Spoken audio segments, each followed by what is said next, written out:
பாய்சனுக்கு எப்படிங்க பாய்சன் வைக்க முடியும்? அதானே நானும் கேட்குறேன். சவுக்கு மீது யாருமே கை வைக்க முடியாது. கோடிகள் கொடுக்கணும்னா அமைச்சர் தான் கொடுக்க முடியும். திமுகவை பொறுத்தவரை சவுக்கு பார்த்து பயப்படுது. 32 கேஸ் ஒரு நிலுவையில் இருக்க கொஞ்சம் நடமாட முடியுமா? திமுக அமைச்சர்கள் அத்தனை பேரும் கட்டிங் கொடுக்குறாங்க. நேரு, சக்கரபாணி, டாஸ்மார்க் எம்டி விசாக, ஆதம்பாக்கம் வீடு ஒரு 3-4 கோடி ரூபா வீடு. நீங்கள் வடசரவாக்கத்தில் உடையாரி மீன் பண்ணை ஒன்று இருந்தது. அந்த ஏரியா பூரா ஒடுக்கப்பட்ட மக்கள் குடியிருந்தான். இரவோடு இரவாக அதெல்லாம் காலியாகி போச்சு. காலியான பிறகு பார்க்கு கட்டப்பட்டது. இப்போ அது அந்த நிலத்தினுடைய மதிப்பு எங்கேயோ போயிடுச்சு. பலாயிரம் கோடி. ஒரு வீடு 1.5 கோடி. அப்போ 1000 வீடு 1500 கோடி. நிலம் யாருது? அரசு. இந்த அரசு நிலத்துக்கு எப்படி எம்எம்டிஏ, சிஎம்டிஏ, டாட் போர்டு, குடிநீர், இது எப்படியா கொடுத்தீங்க? மாற்றாடு தோற்றத்து மல்லிகையோ மனம் உண்டு. எப்படி? இதில் உருவானவர் தான் சவுக்கு. வேலுமணி இவருக்கு ரொம்ப நெருக்கம். புதிய சிந்தனை நேயர்களுக்கு வணக்கம். இன்றைய சிறப்பு நேர்காணலை நம்முடன் இருக்கும் சிறப்பு விருந்தினர் மூத்த பத்திரிகையாளர் திரு தமிழா பாண்டியன் அவர்கள். ஐயா வணக்கம். வணக்கம். சமீபத்தில் மூத்த ஊடகங்கள்லாம் சொல்லியிருக்க சவுக்கு சங்கர் வெளியில் வந்தார். ஏகப்பட்ட சுதந்திர போராட்டம் போராடி உள்ளே போனார். இப்போ வெளியில் வந்திருக்காரு. அவருக்கு வந்து பார்த்தீங்கன்னா இப்போ ஸ்லோ பாய்சன் வச்சுருக்காங்க, ஃபுட்டில் சாப்பாட்டில் அப்படி சொல்கிறாங்களே, அது உண்மை தானே? இப்படியா? இல்லை, பாய்சனுக்கு எப்படிங்க பாய்சன் வைக்க முடியும்? அதானே நானும் கேட்குறேன். பழனி பாபா தான் சொல்லுவார், டேய் விஷம் வச்சு எலியை கொள்ளுங்கடா அப்படிங்குவார். ஆனால் மறுபடியும் சொல்லுவார், பாசானத்தையே தின்று வளர்கிற எலிக்கு எதை வச்சா சாவும். அதானே சாப்பிட்றதே அது பாய்சன் தான் சாப்பிட்றது. அது மாதிரி சவுக்கு சாப்பிடுவதே பாய்சன். பேசுவது பூரா நீங்கள் ஊடகவியலாளர்களுக்கு எதிரான அரசியல். அவர் ஊடகவியலாளனே கிடையாது. அதிமுகவினுடைய பாஜகவினுடைய கையூலியா ஊது குழல். ஊது குழல். இப்போ 32 கேஸில் இடைக்கால ஜாமீன் கொடுத்துட்டாரு ஐயா நீதியரசர். இப்போ இதெல்லாம் வைத்து பார்க்கிற பொழுது சவுக்கு மீது யாருமே கை வைக்க முடியாது. வேலுமணி, அமித்ஷாவும் இருக்காங்க. லோக்கலில் செலவு பண்ணுறதுக்கு வேலுமணி, டெல்லியில் அமித்ஷா. அந்த அளவு செல்வாக்கு இருக்கா? அப்படியா? பெரிய செல்வாக்கு. நீங்கள் திமுகவை யார் அடித்தாலும் பெரிய செல்வாக்கு வரும். இல்லையா? இவருக்கு பாய்சன் வச்சு கொள்ற அளவுக்கு நான் அந்த அளவுக்கு வன்மத்தில் இருக்கேன்னா திமுக இல்லை. திமுக அவ்வளோ பெரிய ஆளாக இவர் இல்லை. இவ்வளோ பெரிய ஆளாக இருந்தனால தான் வீட்டுக்கு போலீஸ் படையோடு போய் தீயணைப்பு துறையோடு போய் கதை உடைச்சி பிடிக்க வேண்டியதாக இருந்தது. தேவையே இல்லை. 32 கேஸ் இருக்குது.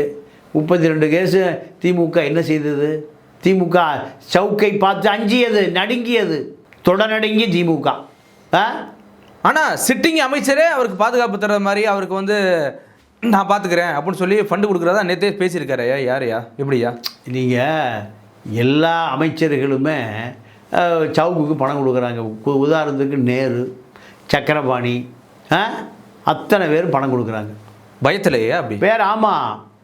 நீங்கள் சதக்கு ஜலால்னு குப்பை எழுகிற ஒரு துபாய் பாய் 700 கோடி குப்பை எழுற கான்ட்ராக்டை ஒரு சைபர் போட்டு 7000 கோடியாக்கி மக்கள் பணத்தை அப்படியே எடுத்து கொடுத்தாரு வேலுமணி. வேலுமணியுடைய தம்பியும் அவரும் துபாயில் பார்ட்னர் செந்தில்னு ஒருத்தர் இருக்கார், கடைசி தம்பி. பல லட்சம் கோடியை வச்சுட்டு அங்கே உட்காந்துருக்காங்க. இப்போ சவுக்கு போகிறாரு, யோ நீ தான் குப்பை எழுற கான்ட்ராக்டர் சதக்கு ஜலாலா, எனக்கு ஒரு 10 லட்சம் கூடியா.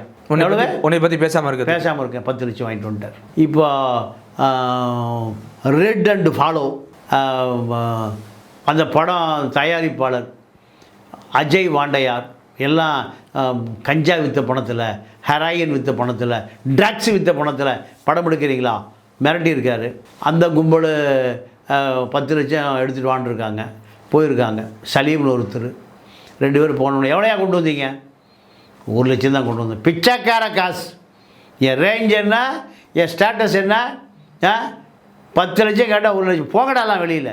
சரிங்க, மீதியை கொண்டு வந்து 1 வாரம் கழிச்சு தரணும். ஒரு மன்னிப்பு மட்டும் வீடியோவில் மன்னிப்பா மறுப்பு வீடியோ என்னுடைய வாழ்நாளே கிடையாது. சாரை பார்த்து மன்னிப்பு கேட்க சொன்னியா? யார்? மாலதி சகோதரி ஐயா. நம்ம பெண்கள் எப்பவுமே நம்ம இந்த நாட்டின் கண்கள் இருக்கட்டும். இது மாதிரி பெண்கள் பெற்ற பிள்ளையை விற்ற அன்னை. பெற்ற பிள்ளையை விற்ற அன்னை. 35 லட்சம் ரூபாய்க்கு விற்ற அன்னை. அன்னைன்னு ஒரு அந்த வார்த்தை ரொம்ப இல்லை இதுக்கு தகுதி இல்லையா? தாய் அன்னை அது உயரிய மிகப்பெரிய சொற்றொடர் அது. ஆமாம் இல்லையா? அது இதுக்கு பயன்படுத்த இருந்தாலும் ஒரு பெண்ணாக பிறந்துருச்சு. ஏன்னா பெண் குலத்துக்கே ஒரு இழிவு. அந்த பையன் பெருசாகி வளர்கிற போது என்ன நினைப்பான்? பெத்தவ என்னை விட்டுட்டு போயிட்டாலே, என்னை தகப்ப கண்டு விட்டுட்டு போயிட்டாலே, ஒரு தாய் நீ அந்த பையனுக்கு கிடப்பானா? பெரிய சோகம். ரைட், அதை விடுங்க. இப்போ சவுக்கை பொறுத்த வரைக்கும் அவர் சிறை மீண்ட செம்பல். 32 கேஸும் இடைக்கால ஜாமீன் கொடுத்தாச்சு. 32 கேஸையும் கையாளாகாத திமுக அரசு எந்த வழக்கும் போடலை. எப்படி? பயம். இதுதான் அரசு. ஏன்னா மேலும் மேலும் சீண்டக்கூடாதுடா, விட்டுருங்க. ஆனால் அப்போ அந்த சவுக்கு அரெஸ்ட் பண்ண போகும்போது 2 சிட்டிங் அமைச்சர் போய் ஸ்டாலின் கேட்குறாரு, ஐயா தயவுசெய்து விட்டுருங்க அப்படின்னு சொன்னா வாய முடிட்டு அப்படின்னு சொன்னாராம். அந்த அளவுக்கு ஐயா சவுக்கு வளர்ந்துட்டாரு திமுகவுடைய ஒரு இதில் அமைச்சர் மத்தியில். அதாவது திமுக அமைச்சர்கள் அத்தனை பேரும் கட்டிங் கொடுக்குறாங்க. நேரு, சக்கரபாணி, டாஸ்மார்க் எம்டி விசாக, இல்லை நீங்கள் ஆதம்பாக்கம் வீடு ஒரு 3-4 கோடி ரூபா வீடு.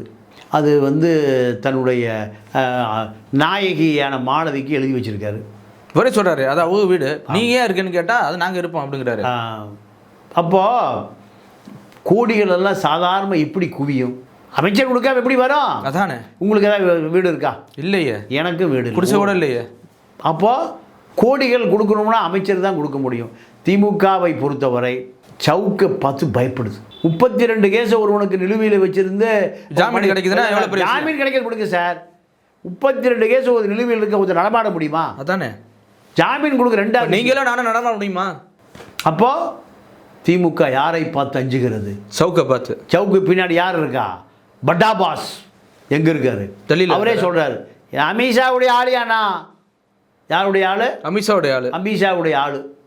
என்ன தொட்டு பார். இதுதான் அவருக்கு தைரியம். இல்லை, இது எங்கே போய் முடியும்?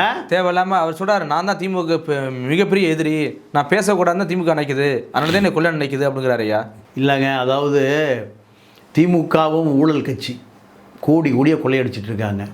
இப்போ பிடபிள்யூ, ஹைவேஸு, உள்ளாட்சி எல்லா துறைகளையும் இப்போ ஒரு 5000 கோடி ரூபாய் அவசரமாக 2 மாதத்தோட தேர்தல் வந்துடும். தேர்தல் வந்தால் நீங்கள் கைது போட முடியாது அதிகாரிகள் பூரா. இப்போ எப்படியாவது இப்போ எல்லா பிஏக்களும் பரபரப்பாக இருக்காங்க. எதுக்குயா? 5000 கோடி அடிக்கிறதுக்கு. ஒயிட்டா மாத்திரத்துக்கு. அரசு பணம் கஜானாவிலிருந்து அப்படியே எடுத்து கொடுப்பது அதிகாரிகள் தானே. ஆமாம். நீங்கள் கார்த்திகேயன் ஒரு அதிகாரி, நேருவுக்கு இப்போ ரொம்ப நெருக்கமான அதிகாரி, அவர் தான் வேலுமணிக்கு நெருக்கமான அதிகாரி. இந்த அதிகாரியுடைய சொத்து மதிப்பே 10,000 கோடி.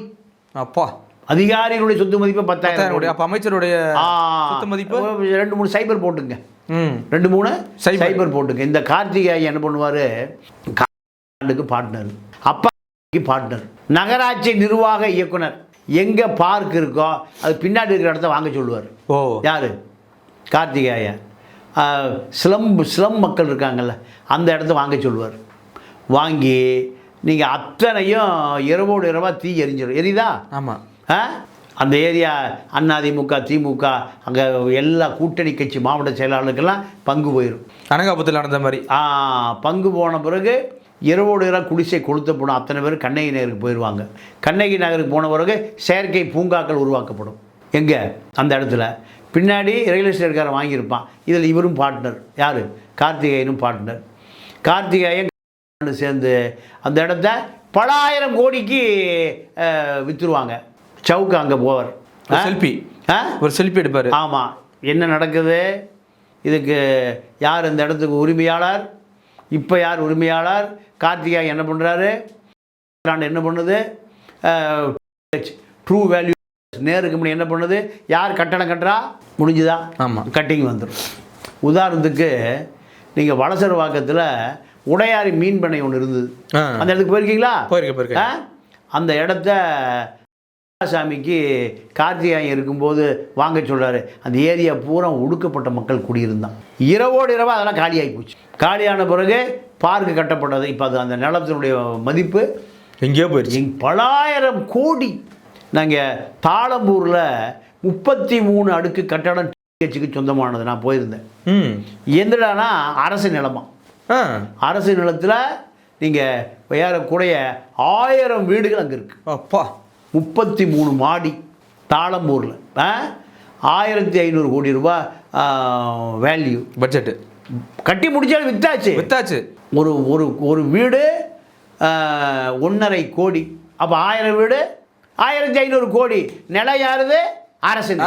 இந்த அரசு நிலத்துக்கு எப்படி எம்எம்டிஏ, சிஎம்டிஏ, டாட் போர்டு, குடிநீர் இது எப்படியா கொடுத்தீங்க? யாருங்க? அவரே நேரு, அவரே காந்தி. இந்தியாவில் இப்போ 2 பேரும் தலைவர் யார்? நேரு, காந்தி. ஆமாம், இவர் பேர் காந்தி, இவர் பேர் நேரு, நிறைய காந்தி வச்சுருக்கார். முடிஞ்சு போச்சா? இப்போ கேஸ் நடக்குதான் சுப்ரீம் கோர்ட்டில். இப்போ சவுக்கு என்ன பண்ணுவார்? நேரம் அங்கே போவார். இந்த இடம் யாருது? பட்டா நம்பர் என்ன, சிட்டா நம்பர்? ஏன் அரசு நிலத்தை எப்படி அனுமதி கொடுத்தா?